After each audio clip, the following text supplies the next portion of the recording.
What if the U.S. was still a British colony? What if 13 restless colonies never broke their chains? What if the shot heard round the world had never been fired? Would the stars and stripes exist only as a dream, buried under centuries of empire? If the United States had never gained its independence, the map of today's world would look hauntingly familiar, yet utterly transformed. In the mid-18th century, the British Empire stretched like a golden net across the globe. North America, with its wild frontiers and booming ports, was the Crown's prized possession. The colonies, from Massachusetts to Georgia, were growing rapidly, fueled by trade, immigration, and ambition. But beneath this prosperity simmered resentment, taxation without representation, British troops on colonial streets, a sense that the American spirit, still forming, was being stifled. Then came 1775. Lexington, Concord, the spark that would set a revolution ablaze. But in our alternate timeline, that spark is extinguished before it catches fire. Picture this. General Gage, the British commander in Boston, receives accurate intelligence and avoids the blunder at Lexington. The Sons of Liberty are arrested before they can rally militias. Samuel Adams is imprisoned. Paul Revere never rides. And in Philadelphia, the Continental Congress, fractured and unsure, fails to unite. Without momentum, the revolutionary tide never rises. By 1776, King George III offers a compromise: colonial representation in Parliament. It's a calculated move, driven less by benevolence and more by fear of losing the colonies entirely.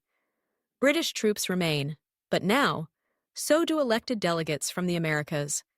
The colonists, still bruised from the failed uprising, accept. The British North American colonies do not become the United States. They become something else entirely: the American Dominion. By 1800, the American Dominion stretches from the Atlantic to the Mississippi, still under the Union Jack. Slavery, though challenged in Parliament, remains entrenched in the southern provinces. Canada and the former 13 colonies are merged into a single semi-autonomous federation, governed by a royal viceroy in New York, now renamed New London. Parliament includes American voices, but real power rests with the Crown. Without the Revolutionary War, France sees no opportunity to weaken Britain and never supports a rebellion. The French monarchy lasts a few more years, but still collapses under its own weight. The Napoleonic Wars still occur. But Britain, bolstered by American manpower and timber, dominates the seas even more decisively. The Louisiana Territory? Still French, for now. But London's gaze is fixed westward, and as the 19th century dawns, the Crown prepares to expand, not retreat. The Mississippi River became not a boundary, but a challenge, a great natural curtain that separated the known from the unknown. In our reality, it was Jefferson's bold Louisiana Purchase in 1803 that doubled the size of the young United States. But in this timeline, there is no President Jefferson, no Constitution, no independent American Republic. Only the Dominion, a colonial federation loyal to the British Crown. And Britain, ever the imperial opportunist, has no intention of letting France keep its hold on the Louisiana Territory. Napoleon, desperate for funds to finance his European ambitions, still seeks to offload the vast wilderness of Louisiana. But instead of negotiating with Americans, he deals with London. In 1804, under the Treaty of Bruges, Britain purchases the Louisiana Territory for a hefty sum: gold, shipping rights in the Caribbean, and secret political concessions in Europe. It's a masterstroke. Britain secures the continent's heartland without firing a shot. The Dominion expands westward. Loyalist settlers from New England push past the Mississippi, establishing Crown-sanctioned outposts in St. Louis and beyond. Native American tribes, once courted by both sides in the American Revolution, now face a united colonial machine backed by the full force of British military discipline and imperial ambition. Unlike the chaotic frontier expansion of an independent America, the British approach is methodical, bureaucratic, and mercantile. Crown-chartered companies, much like the East India Company, are granted monopolies to develop trade routes and settlements west of the Mississippi. The Hudson Crown Company, for example, becomes a powerful entity controlling fur, timber, and mineral wealth across the Missouri Valley. Its private army enforces order with ruthless efficiency. But with expansion comes resistance. The Shawnee, under Tecumseh, rise to forge a pan-tribal alliance, not just against colonial settlers, but against an empire. In our world, Tecumseh failed largely due to lack of unified support and timing. Here, his cause resonates further and longer, because the enemy is not a fledgling nation, but the might of Britannia. His confederacy is crushed at the Battle of Vincennes in 1812, a brutal campaign that solidifies British control over the Central Plains. Meanwhile, slavery takes on a more complicated evolution. Britain, having outlawed the transatlantic slave trade in 1807, and slavery itself in 1833, begins to push reforms in the southern provinces of the Dominion. But colonial elites resist. In Carolina, cotton is king, and labor is cheap. A series of tense political standoffs emerges between Parliament and the Southern assemblies, a slow, bitter power struggle that eerily mirrors the American Civil War tensions of our real timeline, yet under the red and white of empire. Culturally, the American identity begins to shift. Without a revolution to define its ideals, the people of the Dominion grow up British in law, but uniquely hybrid in spirit. Anglican churches stand beside frontier trading posts. English common law governs courtrooms from Boston to Baton Rouge. But colonial dialects, customs, and contradictions flourish. And then, across the Atlantic, war brews again. As Napoleon rises to dominate continental Europe, Britain calls upon her colonies for men, for ships, for timber and grain. The American Dominion answers. Tens of thousands of colonial soldiers, speaking with Southern drawls and New York brogues, march beneath the Union Jack into the battlefields of Spain and Belgium. They are British, by oath. But are they truly British at heart? That question will echo louder in the coming decades, as the Dominion grows stronger, wealthier, and more restless. By the 1830s, smoke began to rise over the American Dominion, not from muskets or cannon fire, but from chimneys. The Industrial Revolution, born in the textile mills of Manchester and powered by the coal fields of Wales, had crossed the Atlantic. In New London, Charleston, and Pittsburgh, ironworks and steam engines sprouted like steel temples to a new era. The Dominion was changing, fast.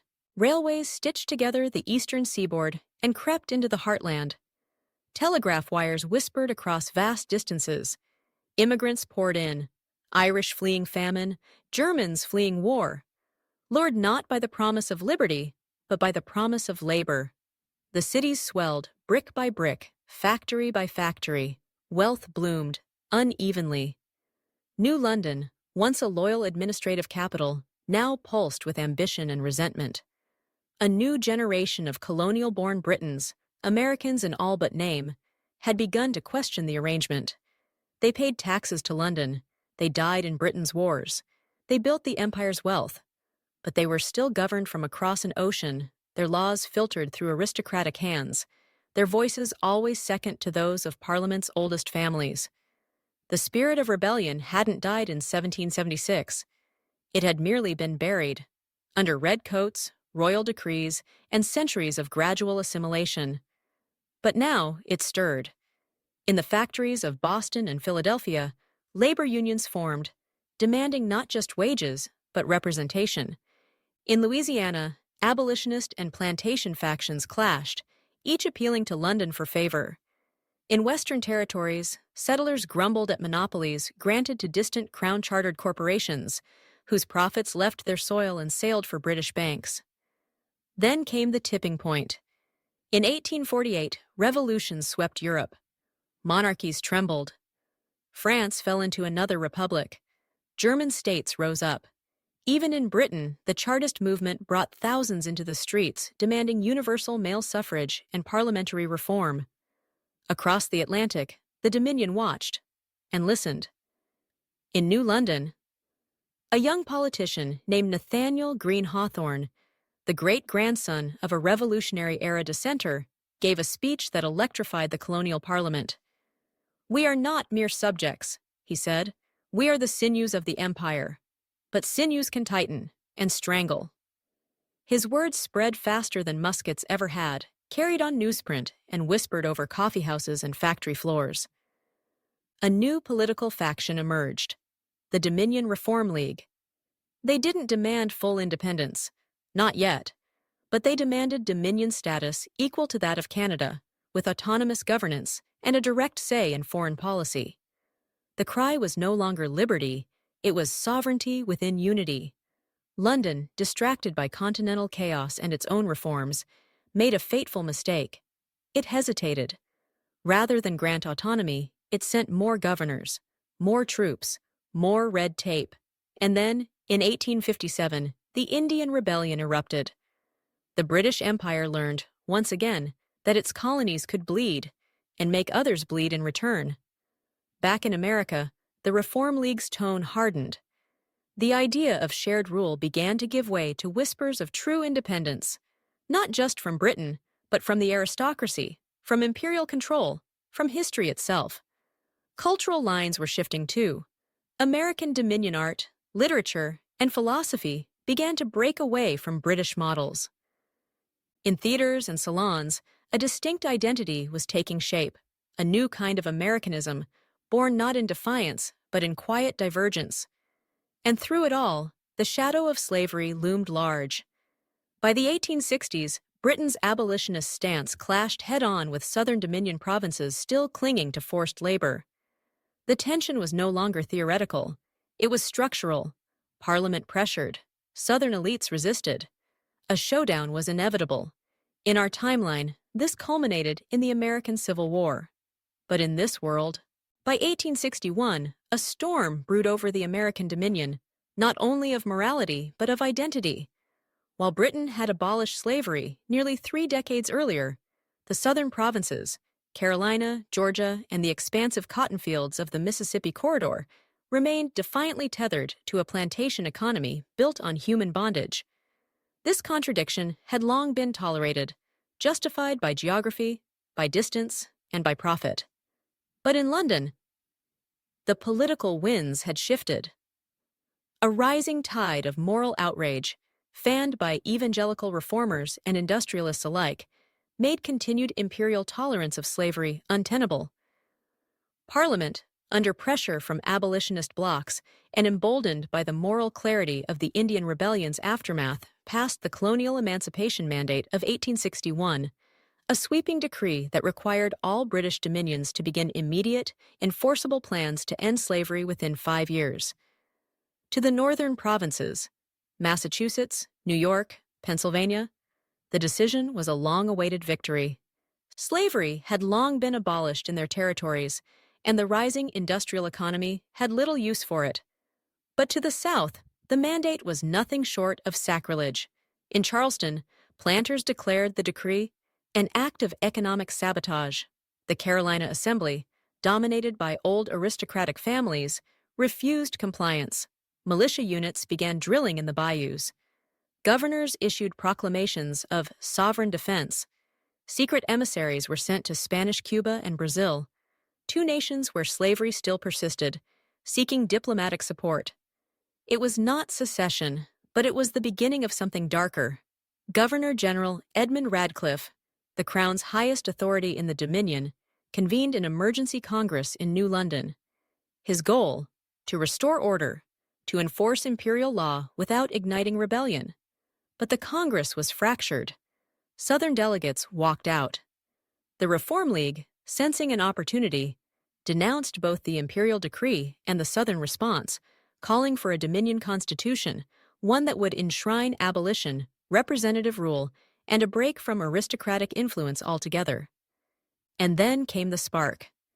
In the summer of 1862, the HMS Resolute, a British naval vessel tasked with enforcing the mandate, attempted to seize a shipment of enslaved persons bound from Savannah to Havana.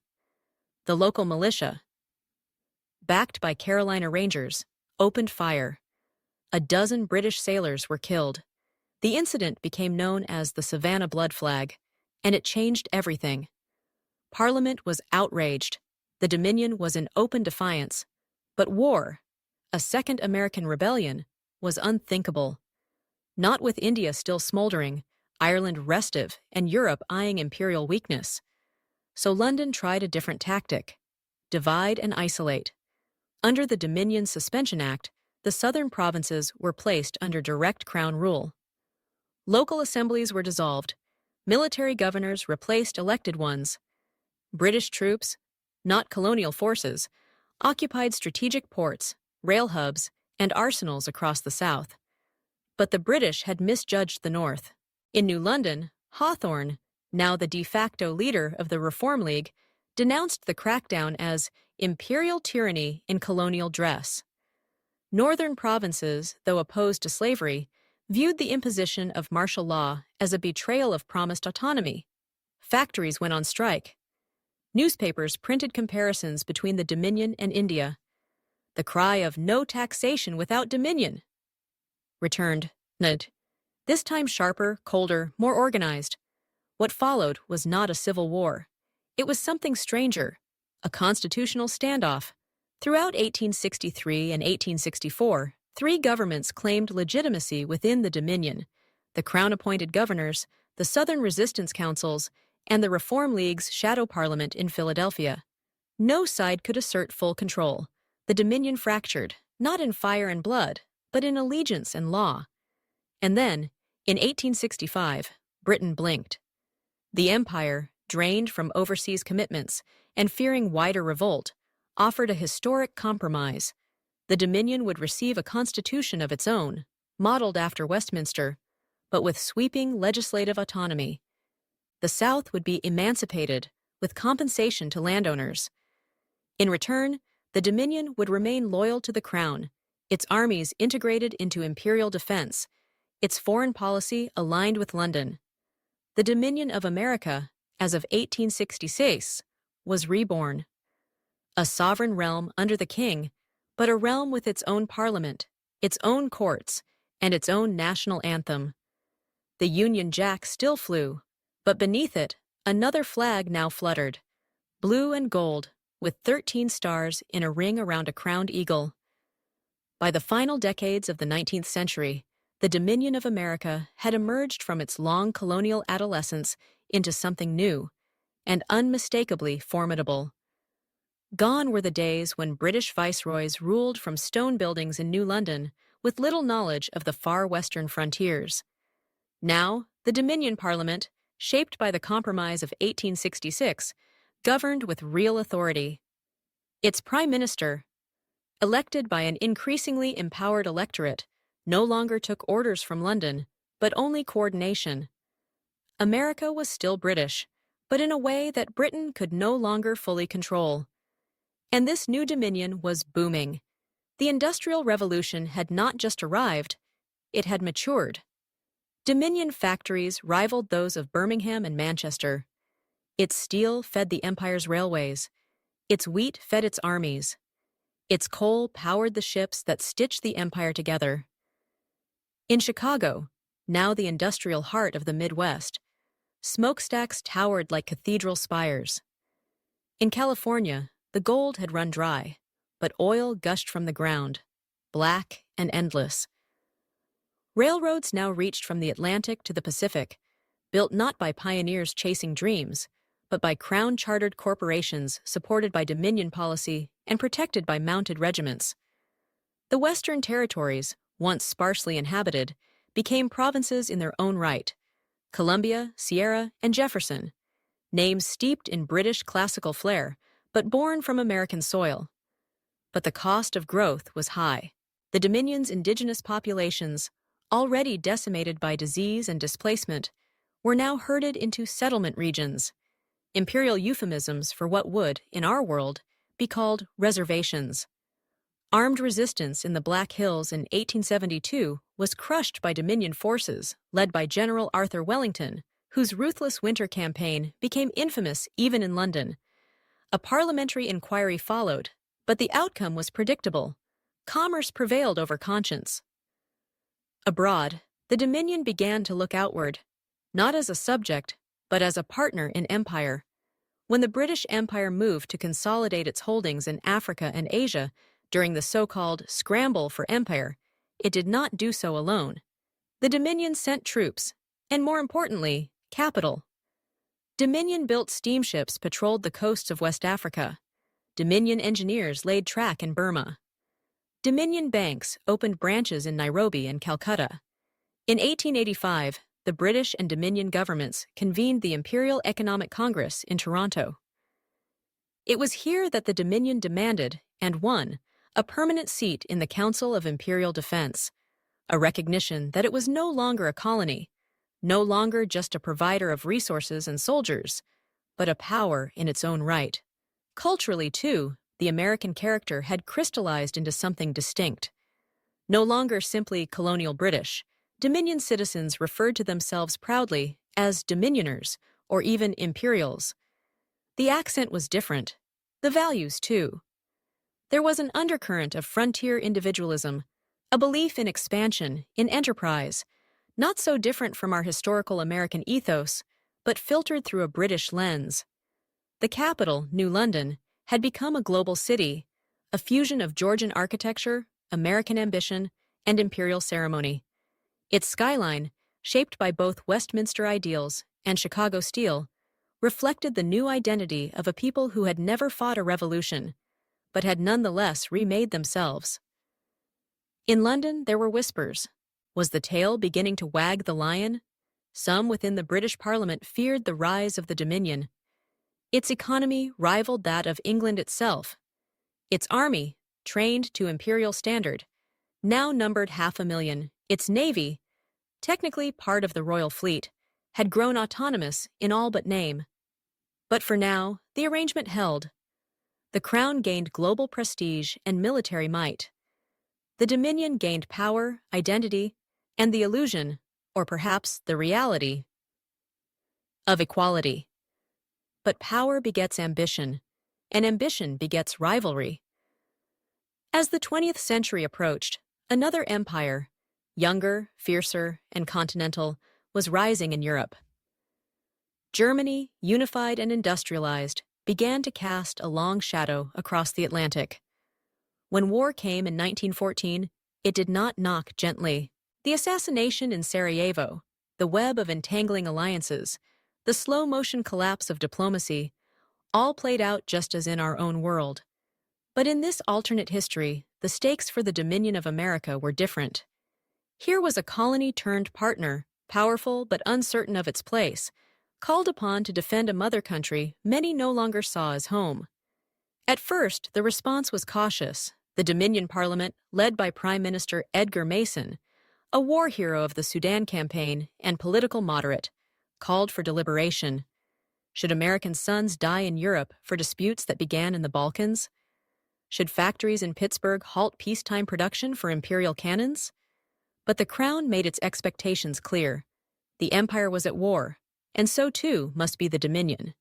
In August 1914, under the Imperial Defense Pact, the Dominion formally declared war on Germany.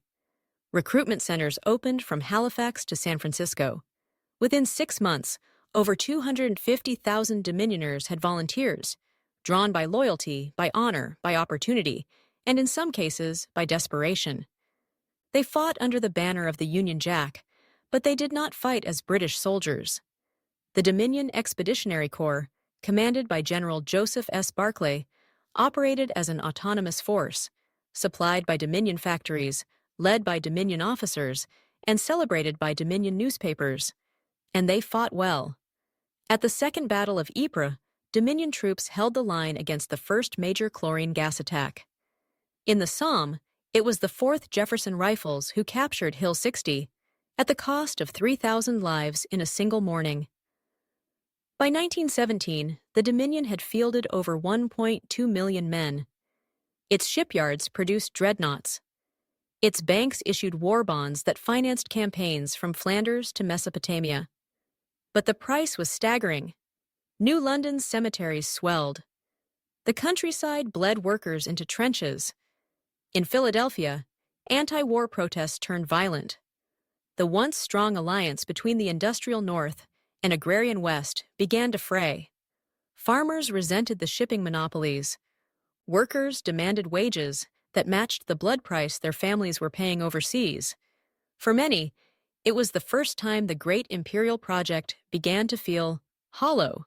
Then, in April 1917, another tremor shook the balance. The Russian Empire collapsed. Revolution. A new word spread across Europe. Bolshevism. The Dominion government, rattled, cracked down on socialist groups and labor strikes. The 1917 coal riots in Ohio were put down with military force. Martial law was declared in parts of the Midwest. A new security agency, the Imperial Bureau of Internal Order, was formed. Its mandate, to ensure loyalty, prevent sedition, and suppress foreign ideology. Civil liberties bent, and in some places, broke. Yet through it all, the war dragged on. Finally, in 1918, victory. Germany surrendered. The empire stood, bloodied, battered, but victorious. At the Versailles Peace Conference, the Dominion demanded, and received, its own delegation. Prime Minister Mason sat beside Lloyd George and Clemenceau. No longer a silent partner, America was now an imperial power in full. But the cost went beyond casualties and medals. The war had awakened a hunger in the Dominion, a hunger for recognition, for equality, and perhaps for independence. The post-war years were turbulent. Veterans returned to find factories automated, wages slashed, and promises broken. In the South, racial tensions erupted, especially as Black Dominion regiments, who had served valiantly in Europe, were denied land grants and pensions. Race riots swept through Charleston and Atlanta in 1919. And above it all loomed a larger question. If the Dominion could finance, fight, and win a war on its own, why did it still answer to the British Parliament? In 1922, the Irish Free State was born, proof that the Crown could loosen its grip when pressed hard enough. In New London, politicians took note. A new generation of leaders rose, younger, sharper, unscarred by colonial trauma, yet deeply aware of the Dominion's power. One name stood out: Eleanor Winslow, a reformist from the province of Columbia. Charismatic, pragmatic, and unshakably proud of her American-British identity, she became a voice for equal sovereignty, not revolution, but evolution. She didn't want to burn the bridge to Britain, she wanted to widen it, so that one day, the Dominion could walk across it as an equal. The 1920s began with celebration, victory parades, ticker tape, promises of prosperity. But they would not end that way. By 1929, the global economy teetered on the edge. The crash began, as in our world, on the trading floors of New York, or rather, New London in this timeline. Dominion banks, flush with post-war speculation and imperial overconfidence, had stretched their credit far beyond safety. When the stock market collapsed, it didn't just take down companies, it took down belief. Factories in Chicago went dark. Railroad lines rusted. In Alberta and Dakota, wheat withered not from drought but from price collapse. Tens of thousands were out of work. Soup kitchens appeared beneath Union Jack flags. Lines formed in the shadow of government buildings still painted in royal crimson. For many, it felt like betrayal, not just of economy, but of purpose. The British Empire, too, was buckling. India seethed with unrest. Ireland still simmered. The colonies in Africa and Southeast Asia struggled under failing commodity prices. London looked to its dominions for stability, but the Dominion of America could barely hold itself together. And yet, even amid crisis, something stirred. Out of the ruins rose new voices, populist, radical, defiant. In the northern province of Franklin, a labor activist named Malcolm Hart rose to prominence. A former machinist turned orator, he launched the American Sovereignty Front, a movement that called for full independence from Britain and the creation of a People's Republic of America. He spoke in open-air rallies, his words laced with fury and fire. "Why do we starve while palaces still glitter in Westminster?" he asked. Why do we kneel before a crown that's never bled for us? In the South, discontent took a different shape. Plantation wealth had long faded, replaced by fragile textile mills and agrarian poverty. Here, resistance to both London and New London grew, not in the name of independence, but autonomy.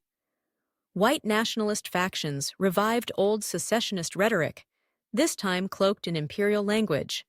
Protect the crown from coastal corruption. Meanwhile, Eleanor Winslow, now Dominion Minister of Foreign Affairs, pushed a very different vision. She believed in reform, not revolution. Her plan? A new imperial charter that would grant each dominion its own head of state, while keeping the monarch as symbolic unifier. It was bold, it was elegant, and in 1931, it was partially realized.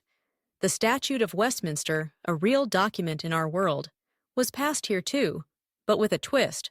While Canada, Australia, and South Africa were granted legislative equality with Britain, the American Dominion received only partial recognition. London, still wary of its size and radical undercurrents, retained veto power over foreign treaties and defense matters. It was a slap in the face. The response was swift. On July 4, 1932, a symbolic date chosen with care, over 2 million Dominion citizens marched peacefully through the streets of New London, Philadelphia, and Boston. They carried signs, not weapons. Banners read, "Dominion, not dependency." They sang "Rule Britannia," but with altered lyrics, demanding liberty without exile, loyalty without submission. The event, later called the March of Sovereigns, became a cultural turning point. It didn't topple governments, it didn't incite violence, but it made one thing clear: the old colonial contract was dying. The 1930s pressed on. The economy limped. International trade faltered, but something more dangerous than poverty began to spread: fascism. In Germany, in Italy, in Spain, the failures of liberal democracy fed the rise of authoritarian powers. And, in the Dominion, the American Sovereignty Front shifted tone. What began as leftist populism turned darker, harder, nationalistic. Hart, once a labor firebrand, now dressed in paramilitary black. His speeches spoke of betrayal not just by Britain, but by immigrants, minorities, and foreign ideologies, from hardened imperial officers. In 1936, he ran for prime minister. He lost, narrowly, but his movement didn't die. It waited, and overseas, Hitler rose in Berlin. Mussolini marched in Ethiopia. Imperial Japan grew bold in China. The world tilted once again toward war. But this time, the Dominion would not go to battle unquestioning. When Germany invaded Poland in September of 1939, the world once again tipped into chaos. Britain declared war. The empire rallied. But the American Dominion hesitated. Not because it was unprepared, far from it. Dominion industry, hardened by a decade of hardship and reborn through government infrastructure programs, was roaring again.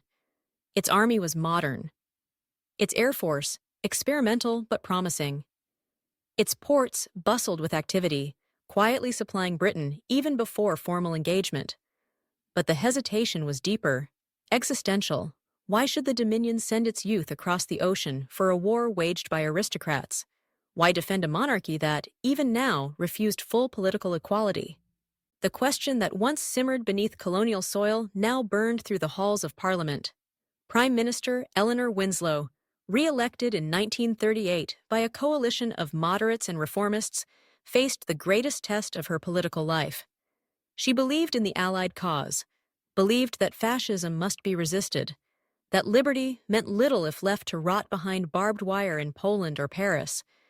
But she also understood her people. This war could not be fought in the name of empire. It had to be fought in the name of principle. And so she did something bold.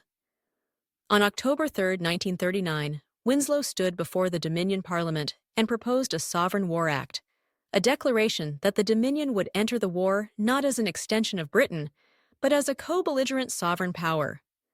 The king would remain symbolic head of state. The Union Jack would fly. But every decision, troop deployment, diplomatic recognition, military command, would be made by the Dominion alone. London was stunned. The British Foreign Office raged. Backbenchers in Westminster called it treason wrapped in loyalty.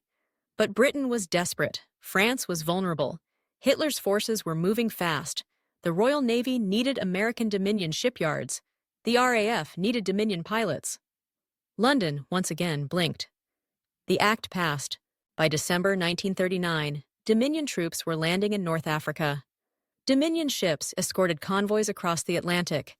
Dominion codebreakers, based out of Halifax, began cracking early Luftwaffe encryption patterns. But it was the Battle of Britain in 1940 that sealed the new identity. As Nazi bombers pounded London, New London, half a world away, sent not just aid, but leadership. Dominion pilots from Ontario and Virginia flew sorties over Kent and Dover. Dominion engineers designed reinforced air shelters based on American mining techniques. And perhaps most strikingly, Dominion journalists embedded directly with British civilians, publishing raw, unfiltered accounts of resistance and survival that captured hearts across the Atlantic. The American public, Dominion-born, empire-tied, but uniquely themselves, rallied not just for Britain, but for something greater, a defense of liberal civilization itself. And while Churchill's speeches echoed through bunkers and bombed cathedrals, Winslow's addresses became legend in the West. "Our loyalty is not blind," she declared in a 941 broadcast from New London. "It is chosen. We do not serve the empire out of fear or duty. We stand beside our allies because we believe, truly, stubbornly, defiantly, in freedom." The United States, that is, the Dominion, had found its voice. Not as a colony, not even as a dominion in the traditional sense, but as a rising equal. In 1941, when Japan attacked Pearl Harbor, now a key Dominion naval base in the Pacific, there was no debate. War was declared within hours. The Dominion Pacific Fleet joined British and Australian forces in defending Southeast Asia. At Guadalcanal, Dominion Marines fought with fierce determination, earning admiration Eve. By 1944, Dominion leadership was indispensable. General Raymond T. Knox commanded multinational Allied units in France. Dominion factories produced more war material than any other imperial region.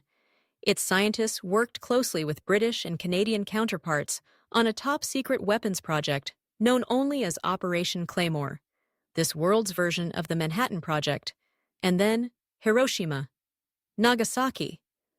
The war ended, not with a coronation, but with a reckoning.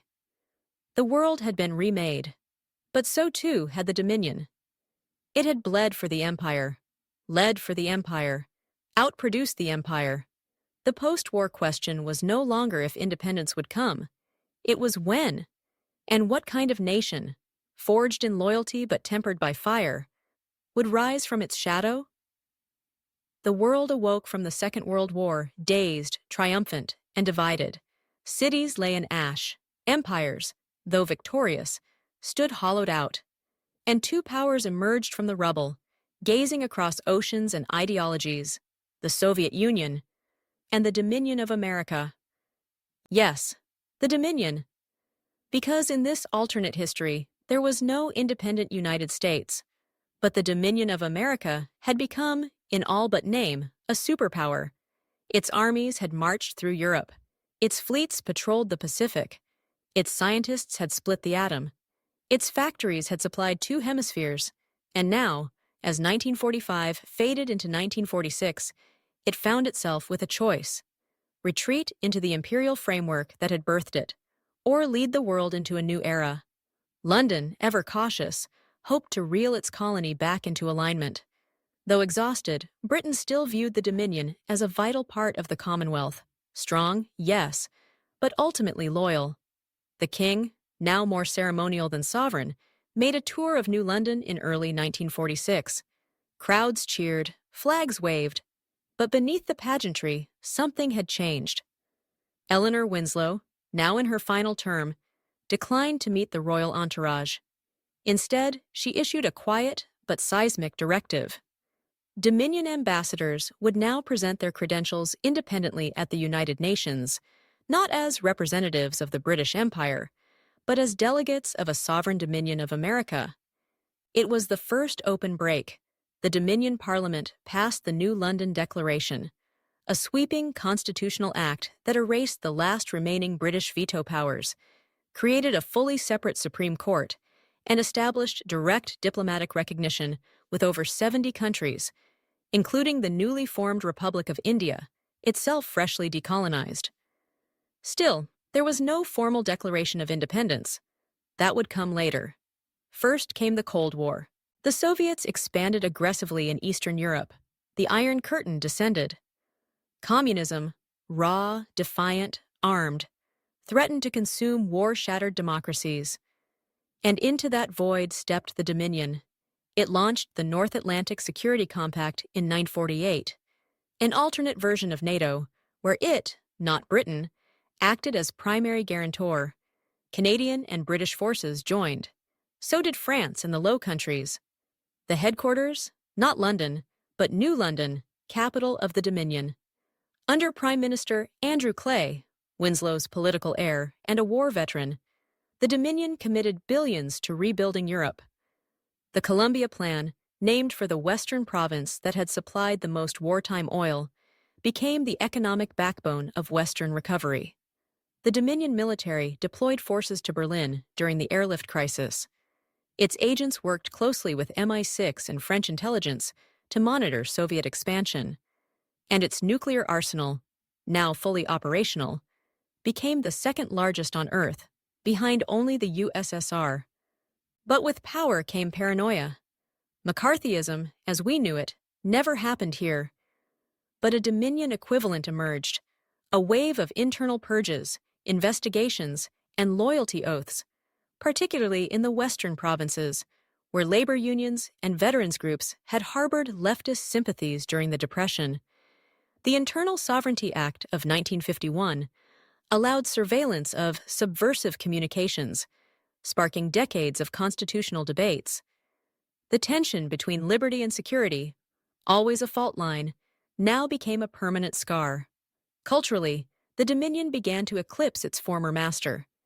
Its film industry, based in Arcadia, formerly Los Angeles, produced not just blockbusters, but the dominant global narrative.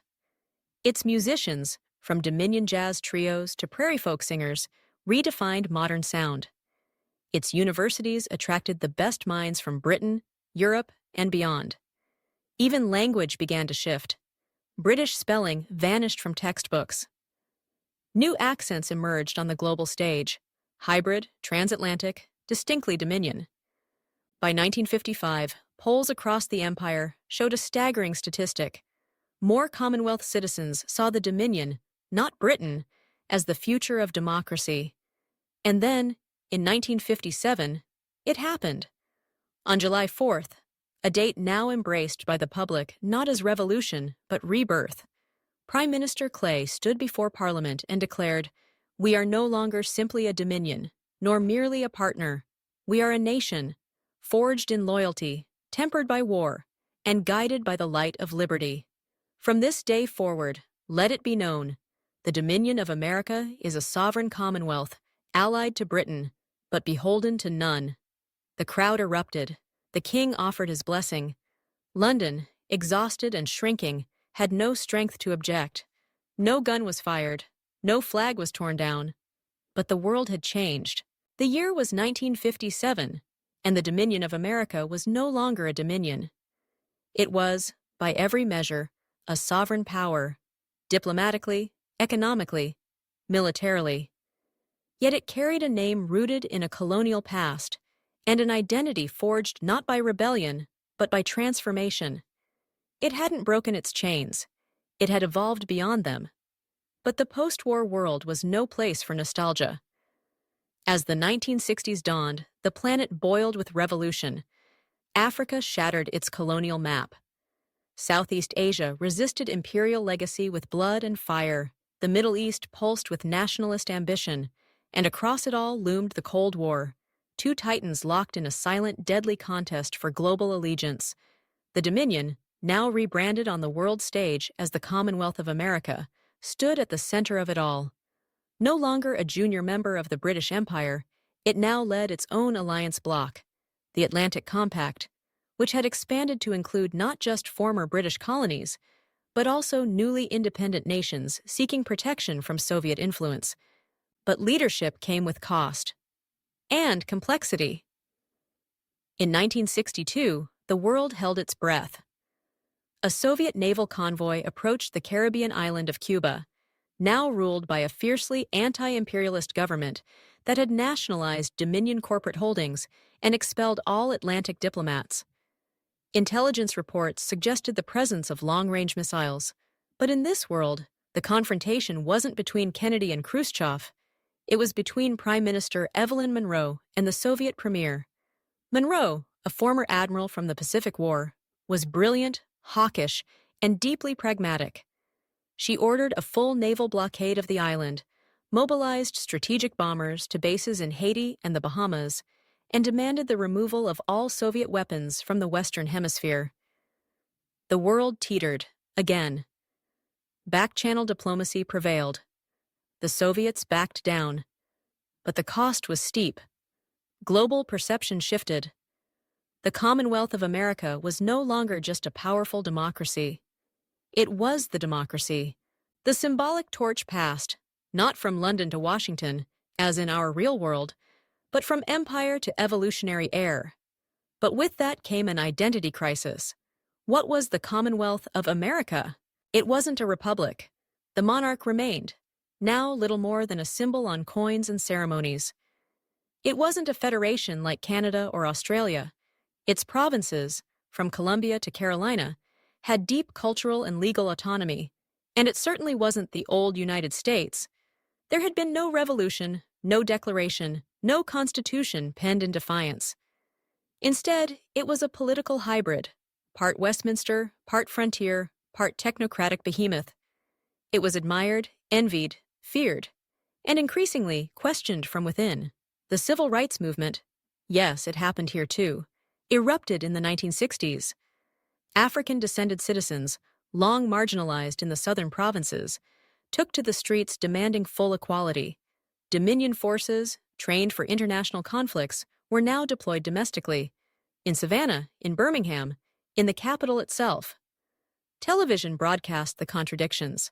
A nation that preached liberty abroad but stumbled over it at home. In 1968, riots swept New London after the assassination of civil rights leader Reverend Elijah Marsh, a charismatic Baptist preacher whose movement had drawn millions.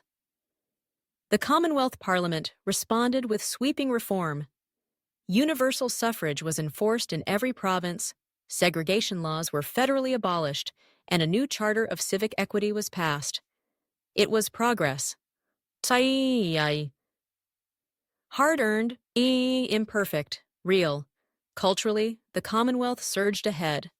It led the space race, landing the first satellite on the moon in 1971.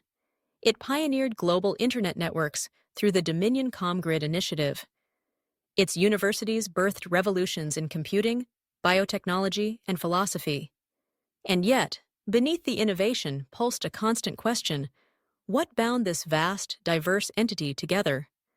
There was no single founding myth, no Washington crossing the Delaware, no 4th of July fireworks rooted in rebellion.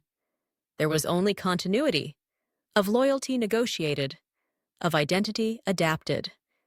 In schools, children studied the long evolution, a term used to describe the Dominion's path from colony to Commonwealth. Patriotism here wasn't about defiance. It was about balance. Between tradition and change, between empire and democracy, between deference and ambition. By the 1980s, the Commonwealth of America rivaled the USSR not just in arms, but in influence. Its culture shaped the globe. Its economy, tethered to Asian markets and African partnerships, redefined post-imperial trade. And its political system, once seen as an imperial relic, became a model for other transitional nations seeking to blend history with modernity. But cracks remained. Provinces like Quebec and Louisiana began to demand linguistic and cultural autonomy. The western province of Sierra debated secession after economic disputes with New London. And monarchists and Republicans clashed over whether the king, now a distant aging figurehead in Windsor, had any role at all in a society that had long since moved on. Still, the Commonwealth held. Not perfectly, not without struggle. But it endured, not through force or revolution, but through something rare in history, negotiated reinvention.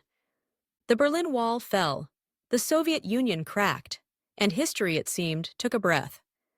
In our reality, the United States emerged as the sole superpower of a unipolar world.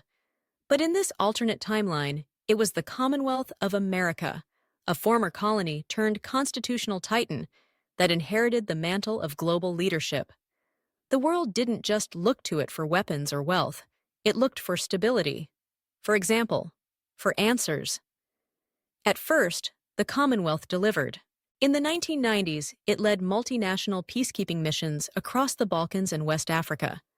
Its satellite infrastructure enabled the creation of the Global Digital Accord, bringing internet access to rural communities from Indonesia to Mozambique. Trade alliances, brokered by the Dominion Trade Commission, tied dozens of emerging economies into a sprawling network of regulated commerce and development. A new generation of Commonwealth leaders, diverse, educated, fluent in diplomacy and data, spoke the language of the future. They didn't shout ideology, they offered frameworks, pragmatic, adaptable, quietly powerful, and yet, beneath the surface, the very strengths that had made the Commonwealth stable began to turn brittle. Globalization brought prosperity, but not equally. The heartland provinces, Dakota, Franklin, Jefferson, watched their industries shrink as technology replaced labor and capital flowed eastward. Small towns emptied, local identities blurred. A sense of control, so long central to Dominion pride, began to slip. Meanwhile, cultural divides widened. The eastern cities, New London, Arcadia, Halifax, were cosmopolitan, multicultural, fast-paced. Their politics skewed internationalist, their values secular and socially progressive. In contrast, the interior clung to older traditions, Anglican churches, civic parades, provincial flags that still bore the faded marks of British heraldry. The shared story that once bound the Commonwealth, gradual evolution, peaceful reform, was no longer enough. Then came the shock. In 2001, coordinated terrorist attacks struck New London, Dominion City, and Toronto in a single day, a trilogy of horror that would define a generation. Thousands dead, landmarks destroyed, confidence shattered. The September 10th world, as some historians would later call it, was over. The Commonwealth responded with speed and precision. Troops deployed to the Middle East. Cybersecurity infrastructure was overhauled. A sweeping Security and Sovereignty Act passed within weeks, granting unprecedented powers to federal agencies. But this time, the old Dominion instincts returned. Not just resilience, but suspicion. Muslim communities faced surveillance. Immigration policy hardened. Civil liberty groups clashed with law enforcement, and in the 2004 provincial elections, a wave of populist candidates surged into power across the central provinces, promising to take back the Commonwealth from bureaucrats, foreigners, and globalist technocrats in New London. It was a reckoning. Prime Minister Eleanor Barron, a career diplomat and centrist, struggled to hold the Federation together. Her approval ratings plummeted. In debates, she spoke of nuance. Her opponents shouted about sovereignty, tradition, and betrayal. In 2008, for the first time in its modern history, the Commonwealth faced a referendum crisis. The province of Sierra, home to 40 million citizens, voted in a non-binding resolution to begin formal negotiations toward constitutional separation. It wasn't legally enforceable, but it sent tremors through the entire structure. If Sierra left, could Colombia follow? Would Quebec reignite its own separatist ambitions? Was the Commonwealth, after 3 centuries of careful evolution, about to fracture? Barron responded with something radical: the Concord Accord. Modeled on the Statute of Westminster, the Accord redefined the Commonwealth not as a single state, but as a voluntary confederation of sovereign provinces, bound by shared institutions, pooled defense, and a rotating parliamentary presidency. Each province would retain full legislative independence, but choose to cooperate, or not, in matters of trade, foreign affairs, and currency. It was bold. It was fragile. But it passed. And so the Commonwealth survived, not by force, but by flexibility. No longer a dominion, no longer a single state, something new, something strange. A political organism designed not for permanence, but for endurance. By the 2010s, the world had entered a new phase: multipolar, unstable, digital. China rose. Russia reasserted itself. Climate disasters worsened. Trust in institutions, everywhere, declined. But the Commonwealth, strange hybrid that it was, endured. Not because it was perfect, but because it had never claimed to be. It didn't promise eternal union, it promised adjustment. And still, the old questions returned. What does it mean to be American in a world where America was never a republic? What do you hold on to when your national identity was forged through compromise, not revolution? The year is 2025. In the world we know, the United States stands as a polarized superpower, a republic torn between liberty and gridlock, identity and fracture. But in this alternate timeline, there is no United States, there is no White House, no Constitution signed in 1787, no president. Instead, there is the Commonwealth of America, a vast federation of sovereign provinces linked not by bloodshed, but by a 3-century-long negotiation. Its capital, New London, sits on the eastern coast, a blend of colonial brick and glass towers. Its parliament rotates leadership between provinces every 5 years. Its head of state remains the British monarch, now symbolic and ceremonial, a link to a past no longer dominant but not fully abandoned. In schools, children still study the revolution that never was. They read about Samuel Adams, George Washington, Thomas Jefferson, not as founders, but as dissenters in a rebellion that failed. And then they learn about Eleanor Winslow, Raymond Knox, Evelyn Monroe, leaders who steered the Dominion not toward rupture, but toward reinvention. The Commonwealth now spans 20 provinces and 4 overseas territories. Its economy rivals, and in some sectors surpasses, that of the European Union. Its flagship universities, like Columbia Collegiate and Franklin Institute, attract global talent. Its healthcare system, modeled after both British and provincial innovations, blends public care with regional autonomy. But utopia? No. The Commonwealth faces the same crises that ripple across every continent: climate migration, cyber warfare, inequality. Rising seas threaten the Gulf provinces. Wildfires rage through Sierra. The province of Quebec flirts, again, with cultural separation, and the rise of artificial intelligence and automation threatens a labor structure built on adaptability, not rigidity. And yet, through it all, the Commonwealth functions. Barely, sometimes. Brilliantly, at others. Its greatest weapon has never been ideology, but flexibility. Its strength lies not in grand manifestos, but in slow, deliberate compromise. And perhaps that is its burden, too, because without a clean founding myth, without a moment of rupture, who are its people? What binds them? They carry no Bill of Rights, only evolving charters. They pledge allegiance not to a flag born of revolution, but to a system that never quite died. They live in a land that never fully broke away, and so never fully healed either. Their patriotism is quieter, more skeptical, but no less real. On the world stage, the Commonwealth is seen as measured, steady, a global mediator, a convening power. It has no nuclear umbrella extended over 50 nations. It does not police the seas alone, but it co-authors treaties, leads climate initiatives, shapes digital governance protocols. It isn't exceptional, but it is essential. Some say this makes it weak, others say it makes it wise. Young dominioners now ask questions that once belonged to revolutionaries. Should we become a full republic? Should we abolish the monarchy entirely?